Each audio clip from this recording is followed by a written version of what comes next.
If we consider $300 or less to be your budget for a GPU, the RTX 4060 might be worth considering. It does support DLSS 3.5 and it's a newer GPU running on a more refined architecture with better power efficiency, like somehow this thing only pulls 115 watts. But on the other hand, this was a $500 to $600 GPU when it first launched 3 years ago, with way more CUDA cores and compute power and a way higher memory bandwidth, but again at the same price.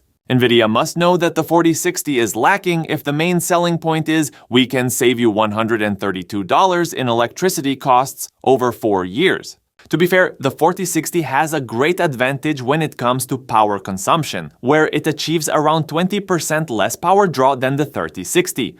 Across a 15-game average at 1080p, the 4060 is definitely underwhelming, managing to barely get by the RX 7600 and actually performing worse than the 3060 Ti. But wait, it gets worse. At 1440p, the 4060 only managed to get an average of 60 FPS, only gaining 5 FPS over the last gen 3060. The 4060 is a lot more advanced. Yeah, the power efficiency here is super impressive, but it doesn't really matter whether you have frame generation or AV1 encoder support if the raw rendering performance is 30% less than what you had with last generation's 70 series cards. But if you're looking for more VRAM, AMD's 7600 offers 16 gigs for an extra $30, versus 8 on the 4060 and 3070. So if you play games with really high-res textures or you want to stay future-proofed, you might want to consider getting the extra VRAM. Here's Cyberpunk at 1080p resolution with ultra settings, no ray tracing, and no upscaling on both GPUs.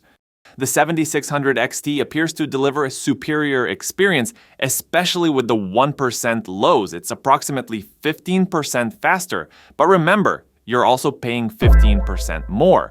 The 4060 has better ray tracing performance. However, in my opinion, that's irrelevant because I don't want to be playing the game at 30 frames per second with those settings. In certain scenarios, the advantages of the 7600 XT diminish when factoring in upscaling and the superior image quality of DLSS on the 4060, especially with dynamic elements like tree branches in motion. At 1440p resolution and at high settings with upscaling factored in, both GPUs are neck and neck in performance. But honestly, I don't think ray tracing is a meaningful thing at this budget tier, and whether DLSS matters would depend on personal preference, but I don't think you should make your buying decision solely based on that. I can say for sure I'd rather have the 7600 XT, if not for the fact that the 3070 also goes for $300 in the used market, and provides better performance than the 4060 or 7600 XT. Frankly, there's not much choice in the $300 range. If possible, I'd suggest either saving more or opting for a lower cost option like the $200 AMD 6600 or 6650 XT. But in conclusion, get yourself a 3070 if you can find one in good condition.